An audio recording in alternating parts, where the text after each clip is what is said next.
Hello everyone, कैसे हैं आप सब। आई होप आप सब बहुत अच्छे हैं, सेफ हैं एंड आपकी स्टडीज़ भी बहुत अच्छी चल रही है। I am your educator Nidhi Dua and I teach you chemistry at this platform named Gurmantra शिक्षा का ग्रंथ। This is our chemistry syllabus for GATE 2021। ये हमारा सेक्शन 1 है जिसका नाम है एटॉमिक स्ट्रक्चर एंड पीरियोडिसिटी। अभी तक हमने सेक्शन 1 स्टार्ट किया था, उसमें भी एटॉमिक स्ट्रक्चर। जो टॉपिक्स हमने अब तक कवर कर लिए हैं वो ये हैं, और अब हम जो टॉपिक स्टार्ट करने जा रहे हैं उसका नाम है इलेक्ट्रॉनिक कॉन्फ़िगरेशन। लेकिन मैं आपको यहाँ बताना चाहूँगी कि अगर आपने अब तक क्वांटम नंबर्स नहीं पढ़ा है या ये वीडियो आपने मिस कर दिया है तो आप पहले जाके इसे देखिए, क्योंकि क्वांटम नंबर्स जब आपको अच्छे से आते होंगे तभी आप इलेक्ट्रॉनिक कॉन्फ़िगरेशन को अच्छे से समझ पाएंगे। तो चलिए स्टार्ट करते हैं हमारा आज का टॉपिक इलेक्ट्रॉनिक कॉन्फ़िगरेशन। तो सबसे पहले इलेक्ट्रॉनिक कॉन्फ़िगरेशन का मतलब होता है कि हम किन रूल्स के अकॉर्डिंग इलेक्ट्रॉन को फिल करेंगे उसके एटॉमिक ऑर्बिटल्स में। So basically, electron configuration of an element describes how electrons are distributed in its atomic orbital. Electronic configuration को लिखने के लिए कुछ स्टैंडर्ड नोटेशंस हैं, कुछ स्टैंडर्ड रूल्स हैं।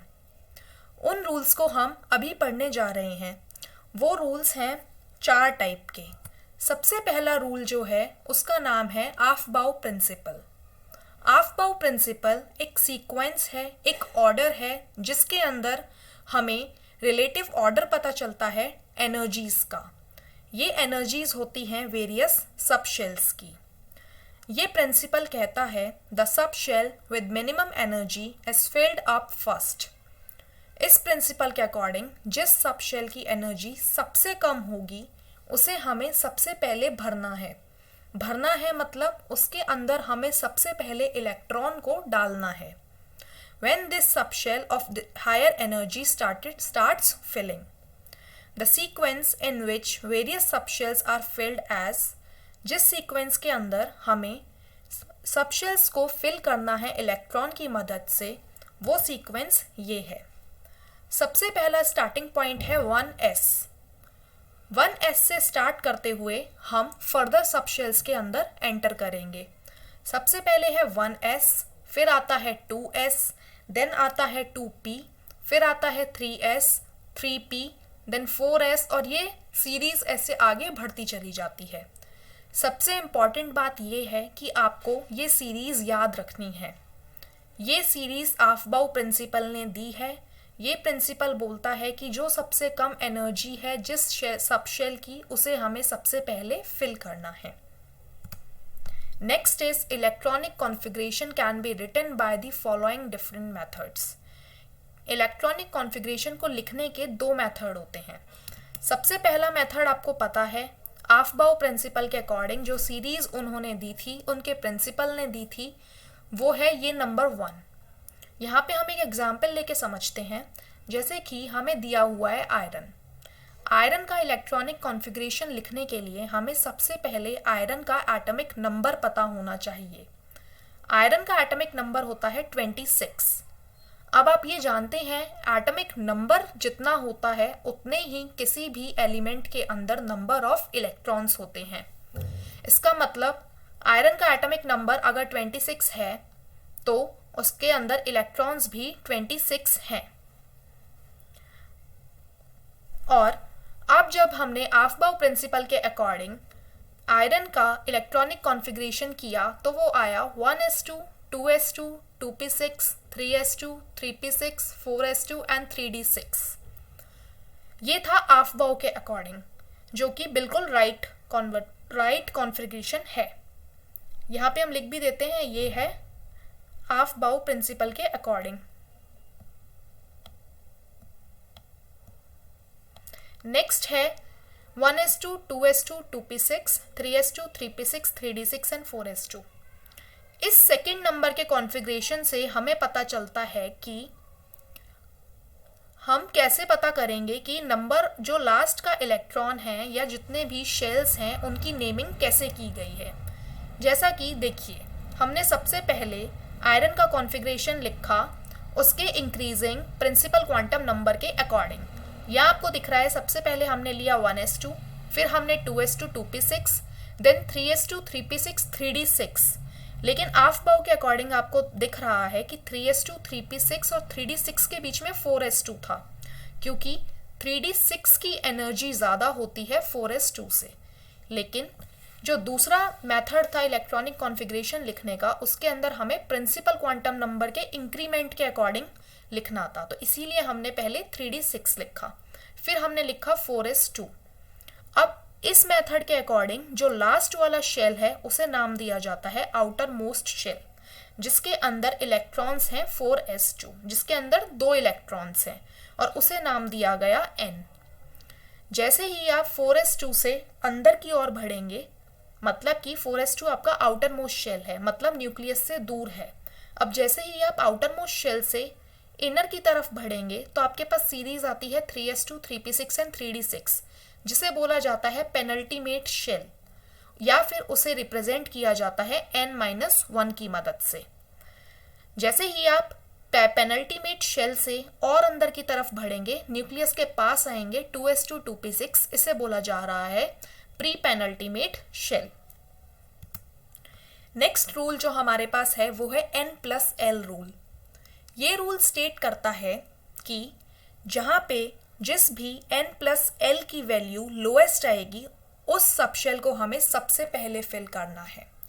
n+l का मतलब है, आपने क्वांटम नंबर्स के अंदर पढ़ा था, n का मतलब होता है प्रिंसिपल क्वांटम नंबर और l का मतलब होता है azimuthal quantum number. Principal quantum number simply numerical value होती है, और एजिमुथल क्वांटम नंबर आपने पढ़ा था डिफरेंट सबशेल्स के लिए, जैसे कि s सबशेल के लिए l की वैल्यू थी 0, p के लिए l की वैल्यू थी 1, वैसे ही। तो देखिए स्टेटमेंट गिवन है, the subshell which with lowest n+l value is filled up first. जिस सबशेल की n+l वैल्यू कम होगी उसे हमें सबसे पहले भरना है। When 2 or more subshells have n+l value, same n+l value, then the subshell with lowest value of n is filled up first। यानी कि इस स्टेटमेंट का मतलब है, अगर 2 सबशेल की n+l वैल्यू अगर सेम आ रही है तो हमें उस सबशेल को सबसे पहले भरना है जिसमें n की वैल्यू, मतलब प्रिंसिपल क्वांटम नंबर की वैल्यू कम है। फॉर एग्जाम्पल देखिए, आपको एक सबशेल गिवन है 1s। 1s में आपको पता है n की वैल्यू है 1 और s की वैल्यू है 0, मतलब कि s के लिए, s सबशेल के लिए l की वैल्यू है 0। जब आपने n+l किया तो आपके पास आया 1। ऐसे ही आपने 2s लिया, n की वैल्यू है 2 और s के लिए l की वैल्यू होती है 0, तो 2 + 0 आपने किया तो 2 आया। अब आपने देखा 1 के बाद आ रहा है 2, मतलब कि 1n+l की वैल्यू 1 कम है 1s के लिए, तो इसीलिए सबसे पहले इलेक्ट्रॉन जाता है 1s के अंदर। इसीलिए आफबाउ प्रिंसिपल के अकॉर्डिंग भी स्टार्टिंग पॉइंट जो उन्होंने लिया था वो लिया था 1s, और 1s के अंदर आप जानते हैं 2 इलेक्ट्रॉन रह सकते हैं, किसी भी एक ऑर्बिटल के अंदर ज़्यादा से ज़्यादा 2 इलेक्ट्रॉन ही हम भर सकते हैं। नेक्स्ट है 2p। अब आपको दिख रहा है n की वैल्यू है 2 और p की वैल्यू है l के, p के लिए l की वैल्यू होती है 1। हमने 2 + 1 किया, हमारे पास आया 3, n+l की वैल्यू आई 3। 3s के लिए n की वैल्यू है 3 और s के लिए l की वैल्यू होती है 0। 3 + 0 किया, आता है 3। अब आपको दिख रहा है n+l की वैल्यू यहाँ भी 3 है और यहाँ भी 3 है। अब हम किसको सबसे पहले फिल करेंगे, तो n+l के रूल के अकॉर्डिंग जिस भी अगर n+l की वैल्यू 2 सबशेल्स के लिए सेम आ रही है तो हम उस सबशेल को सबसे पहले फिल करेंगे जिसकी n की वैल्यू कम है। इसीलिए हमने यहाँ पे सबसे पहले 2p को फिल किया। देखिए आफबाउ के अकॉर्डिंग भी सबसे पहले 1s को फिल किया गया, फिर 2s को फिल किया गया, फिर 2p को और देन 3s को। तो अब आपको लॉजिक समझ में आ गया होगा कि ये टेबल, ये सीक्वेंस किस बेसिस पे काम करता है। Okay, next is Hertz maximum multiplicity rule. Hertz maximum multiplicity rule ये बोलता है कि according to Hertz rule electrons are distributed among the orbitals of subshell in such a way as to give maximum number of unpaired electrons with parallel spin। Hertz rule के according जब भी आप orbitals के अंदर electrons fill करेंगे तो आपको सबसे पहले उन इलेक्ट्रॉन्स को सिंगल वे में फिल करना होगा। मतलब आप सबसे पहले एक ऑर्बिटल के अंदर एक ही इलेक्ट्रॉन को फिल करेंगे। देखिए हम इसे एग्जाम्पल लेके समझते हैं। जैसे सबसे पहला एग्जाम्पल है B5 बोरॉन। बोरॉन का एटॉमिक नंबर होता है 5।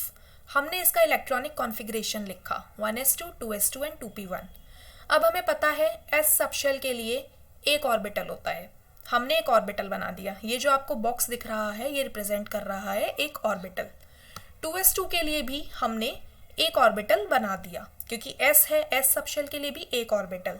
अब p के पास आपको पता है p सबशेल के पास 3 ऑर्बिटल होते हैं, px, py and pz। Okay, अब हमने इलेक्ट्रॉन्स को फिल करना स्टार्ट किया हर्ट्ज मैक्सिमम मल्टीप्लिसिटी रूल के अकॉर्डिंग। रूल कहता है कि आप एक ऑर्बिटल के अंदर सबसे पहले एक ही इलेक्ट्रॉन भरेंगे। हमने भरा एक इलेक्ट्रॉन, यहाँ पे हमारे पास 2 इलेक्ट्रॉन है s2। ये जो ऊपर दिखता है ना सबशेल के ऊपर, इसे बोला जाता है इलेक्ट्रॉन, नंबर ऑफ इलेक्ट्रॉन्स। तो ये हैं 2 इलेक्ट्रॉन। हमने इसमें से एक इलेक्ट्रॉन लिया और यहाँ पे फिल कर दिया। ऐसे ही हमने इसमें से एक इलेक्ट्रॉन लिया, यहाँ पे फिल कर दिया। ये जो अप स्पिन है ये शो कर रहा है क्लॉकवाइज डायरेक्शन। यहाँ पे p है, यहाँ पे 1 इलेक्ट्रॉन है, हमने 1 इलेक्ट्रॉन भर दिया। अब रूल के अकॉर्डिंग यहाँ पे एक इलेक्ट्रॉन बचा हुआ है तो हमने इसकी पेयरिंग करी, लेकिन अपोजिट डायरेक्शन में, पैरेलल स्पिन में, क्योंकि स्टेटमेंट के अंदर लिखा हुआ है According to Hund's rule, electrons are distributed among the orbitals of subshell in such a way as to give maximum number of unpaired electron with parallel spin। बहुत important है, parallel spin के साथ हमें फिल करने हैं। इसीलिए हमने जब हमारे पास इलेक्ट्रॉन बचा हुआ है यहाँ पे तो हमने पैरेलल स्पिन, अपोजिट स्पिन में इलेक्ट्रॉन को फिल किया।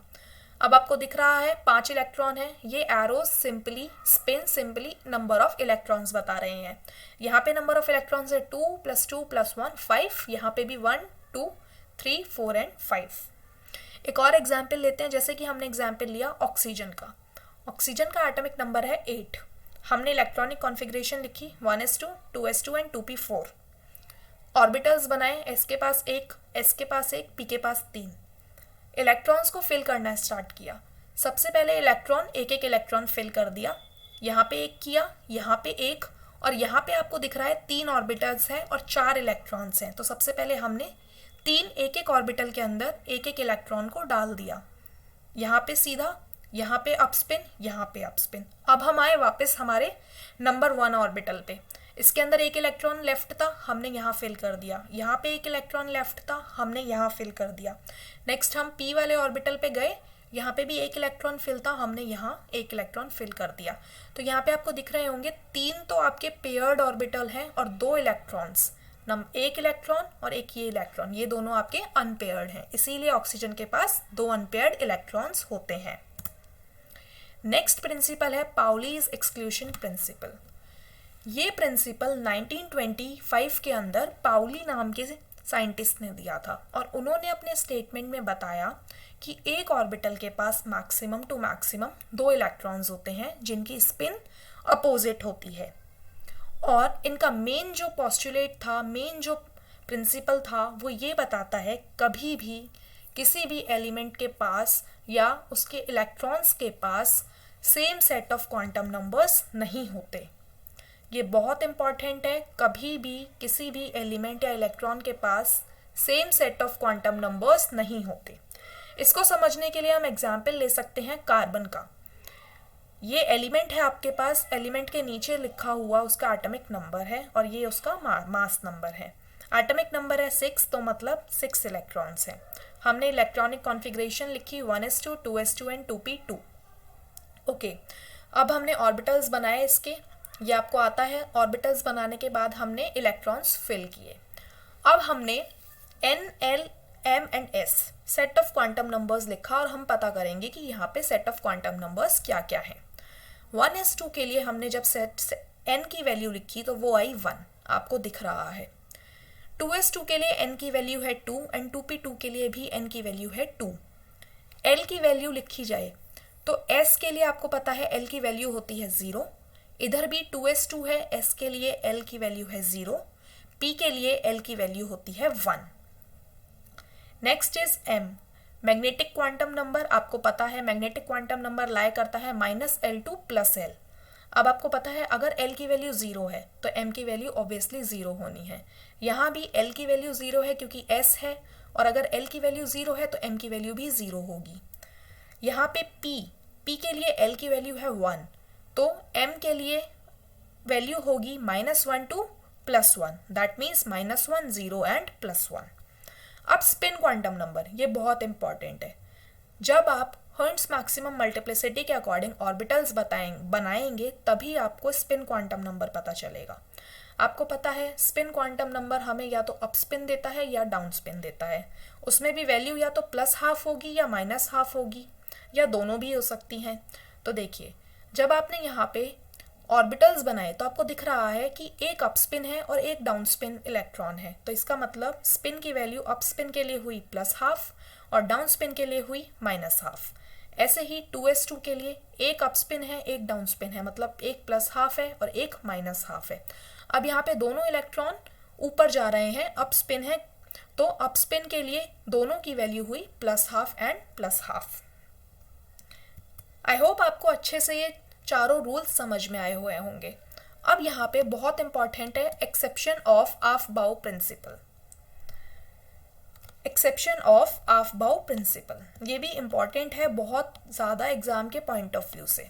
देखिए एक्सेप्शन में सिंपली ये कहा गया है कि इसका रीज़न है half filled and full filled configuration. अब हाफ फिल्ड और फुल फिल्ड कॉन्फ़िगरेशन का मतलब क्या है? देखिए हाफ फिल्ड और फुल फिल्ड का मतलब सिर्फ इतना है, जब भी हम किसी भी एलिमेंट की कॉन्फ़िगरेशन लिखते हैं तो उसके ऑर्बिटल में मैक्सिमम जितने इलेक्ट्रॉन्स आ सकते हैं वो उसकी फुल फिल्ड कॉन्फ़िगरेशन है। मान लीजिए हमने किसी एलिमेंट की कॉन्फ़िगरेशन लिखी, उसमें 2p ऑर्बिटल के अंदर 6 इलेक्ट्रॉन्स आ गए हैं, तो मतलब उसकी वो फुल फिल्ड कॉन्फ़िगरेशन है। अगर p ऑर्बिटल में बात की जाए तो मैक्सिमम 6 इलेक्ट्रॉन्स हैं, और अगर उसके हाफ कर दिए जाए तो उसके अंदर 3 इलेक्ट्रॉन्स हो जाएंगे, तो उसे कहा गया हाफ फिल्ड। वहीं अगर किसी एलिमेंट में p की वैल्यू p ऑर्बिटल में अगर एक ही इलेक्ट्रॉन है तो वो उसकी नॉर्मल कॉन्फ़िगरेशन होगी। तो बेसिकली जब भी हम कोई भी ऑर्डर लिखते हैं, जब भी हम इलेक्ट्रॉन्स को फिल करते हैं आफबाउ प्रिंसिपल के अकॉर्डिंग, अगर उस ऑर्डर के अंदर हमें कहीं भी हाफ फिल्ड या फुल फिल्ड कंडीशन दिखती है कि वहाँ पे ये चीज़ हम लगा सकते हैं ये कंडीशन, तो वहाँ पे एक्सेप्शन जनरेट हो जाता है। सो बेसिकली यहाँ पे भी यही लिखा हुआ है, a simple reason behind this is that half filled and full filled configuration, half filled and full filled electronic configuration are more stable than normal configuration. इसे हम एग्जाम्पल लेके समझते हैं। देखिए आपको एग्जाम्पल के तौर पे दे रखा है क्रोमियम, जिसका एटॉमिक नंबर है 24। इसका हमने इलेक्ट्रॉनिक कॉन्फ़िगरेशन लिखा 1s2 2s2 2p6 3s2 3p6 and 4s2 3d4। Okay, aufbau principle के अकॉर्डिंग ये कॉन्फ़िगरेशन आना चाहिए था, लेकिन इसके अंदर हमने लिख दिया इसके आगे रॉन्ग कॉन्फ़िगरेशन। ऐसा क्यों? ऐसा इसीलिए लिखा क्योंकि आपको दिख रहा है इसका जो आउटर मोस्ट शेल है 3d4, ये अटेन कर सकता है एक half filled configuration just by accepting a single electron. अब हमारे दिमाग में ये चीज़ आएगी कि यहाँ पे सिंगल इलेक्ट्रॉन करके ये स्टेबल तो हो जाएगा, ये हाफ फिल्ड कंडीशन ले तो लेगा, लेकिन ये इलेक्ट्रॉन आएगा कहाँ से? तो ये इलेक्ट्रॉन आएगा पेनल्टीमेट शेल से। ये इलेक्ट्रॉन आया यहाँ से, इस 4s2 से एक इलेक्ट्रॉन 3d4 के पास आ जाएगा। जैसे ही ये इलेक्ट्रॉन जंप करके यहाँ आया, ये जंप इलेक्ट्रॉन खुद करता है स्टेबिलिटी पाने के लिए। ये 3d4 कन्वर्ट हो जाएगा 3d5 में, यहाँ से एक इलेक्ट्रॉन निकला इसीलिए ये हो जाएगा 4s1, और राइट कॉन्फ़िगरेशन बन जाएगी 1s2 2s2 2p6 3s2 3p6 4s1 and 3d5। एक और एग्जाम्पल लेते हैं कॉपर का 29, जिसका एटॉमिक नंबर है 29। 29 एटॉमिक नंबर का मतलब है 29 इलेक्ट्रॉन्स। हमने कॉन्फ़िगरेशन लिखी ऑफ-बाउ प्रिंसिपल के अकॉर्डिंग, जो कि है 1s2 2s2 2p6 3s2 3p6 4s2 and 3d9। अब आपको दिख रहा है ये जो 3d9 है, ये 3d9 फुलफिल्ड कंडीशन ले सकता है just by accepting a single electron. वापस से वही होगा, इस आउटर मोस्ट शेल के अंदर यहाँ से 4s2 वाला एक इलेक्ट्रॉन जंप करेगा और ये अपने अंदर फुलफिल्ड कॉन्फ़िगरेशन अटेन कर लेगा, जिसकी मदद से ये बन जाएगा 3d10, जिसकी स्टेबिलिटी सबसे ज़्यादा होगी, और ये बन जाएगा 4s1 और ये बन जाएगा हमारा राइट कॉन्फ़िगरेशन। आई होप आपको ये चीज़ समझ में आई होगी। ये देखिए यहाँ पे कुछ एग्जाम्पल्स हैं 1 से लेके 30 एलिमेंट्स तक, मतलब पीरियडिक टेबल के अंदर 1 से लेके 30 एलिमेंट्स तक आपको इलेक्ट्रॉनिक कॉन्फ़िगरेशन दिखाई हुई है। यहाँ पे आपके 2 एक्सेप्शंस आ रहे हैं। एक तो आपको पता है, हमने देख लिया क्रोमियम जिसका एटॉमिक नंबर है 24, ये बहुत इंपॉर्टेंट है। ये एक्सेप्शन क्यों आया था? Due to half filled configuration. ये आपको याद रखना है, ये एक्सेप्शन आया था due to half filled configuration, क्योंकि यहाँ पे 3d4 आना चाहिए था ऑफ-बाउ प्रिंसिपल के अकॉर्डिंग, लेकिन 4s2 से एक इलेक्ट्रॉन यहाँ जंप कर गया था, इसीलिए यहाँ पे 3d5 आ गया था। ऐसे ही यहाँ पे कॉपर जिसका एटॉमिक नंबर है 29, कॉपर के अंदर भी आपको पता है इलेक्ट्रॉनिक कॉन्फ़िगरेशन आनी चाहिए थी 3d9, लेकिन वो आई 3d10, क्योंकि यहाँ पे फुल फिल्ड की कॉन्फ़िगरेशन की कंडीशन लग गई थी। Okay, so guys I hope आपको ये चारों रूल समझ में आए कि हमें इलेक्ट्रॉनिक कॉन्फ़िगरेशन कैसे फिल करनी है। अब यहाँ पे हमारे पास कुछ प्रैक्टिस क्वेश्चन हैं जिनको प्रैक्टिस करके हम अपने थ्योरी को, हम अपने कॉन्सेप्ट को बिल्ड करेंगे। सो देखिए, सबसे पहला क्वेश्चन है calculate the unpaired electron in manganese. आपको अनपेयर्ड इलेक्ट्रॉन बताने हैं मैंगनीज के लिए। तो सबसे पहले आपको मैंगनीज का एटॉमिक नंबर पता होना चाहिए, उसके बाद आप उसका इलेक्ट्रॉनिक कॉन्फ़िगरेशन लिखेंगे। इलेक्ट्रॉनिक कॉन्फ़िगरेशन लिखने के बाद आपको hertz maximum rule of multiplicity को यूज़ करके अनपेयर्ड इलेक्ट्रॉन पता करने हैं। So here I would suggest कि आप अपनी वीडियो को पॉज करें और आप इसे खुद से सॉल्व करें।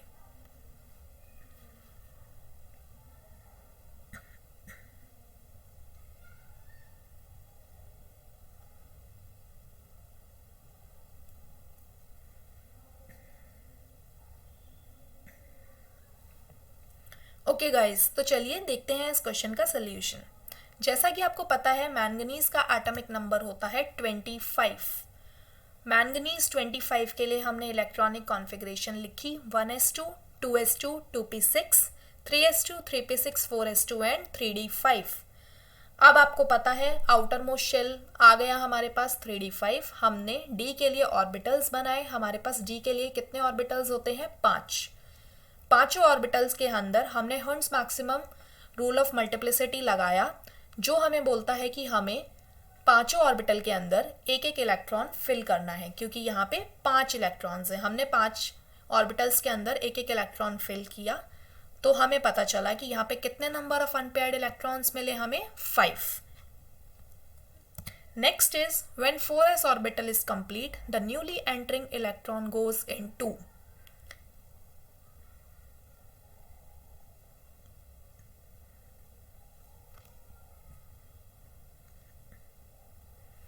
ओके गाइस, तो चलिए देखते हैं सोल्यूशन। ये आपको मिलेगा ऑफ-बाउ प्रिंसिपल की मदद से। आपको पता है ऑफ-बाउ प्रिंसिपल एक सीक्वेंस देता है कि किसके अकॉर्डिंग किस ऑर्बिटल के अंदर हमें कब कौन सा इलेक्ट्रॉन फिल करना है। तो 4s के बाद हमेशा आता है 3d10। तो ये बहुत काफ़ी ही सिंपल क्वेश्चन था, जो कि ऑफ-बाउ प्रिंसिपल के ऊपर बेस्ड था। आई होप आपको ये थ्योरी अच्छे से समझ में आई, ये क्वेश्चन आपको अच्छे से समझ में आए। नाउ इन केस अगर आप हमारे चैनल गुर मंत्र पे नए हैं तो आप प्लीज़ लाइक, शेयर और सब्सक्राइब ज़रूर कीजिए। You can also join our Telegram channel. आपको हमारे टेलीग्राम चैनल पर नए अपडेट्स, आपको नोट्स वगैरह सब मिल जाते हैं। You can also join our Facebook page named as Gur Mantra Shiksha का Granth. For further queries you can mail us on tanejanehaofficial@gmail.com and you can also contact us on the given number. Thank you very much guys, I hope आपको video अच्छी लगी।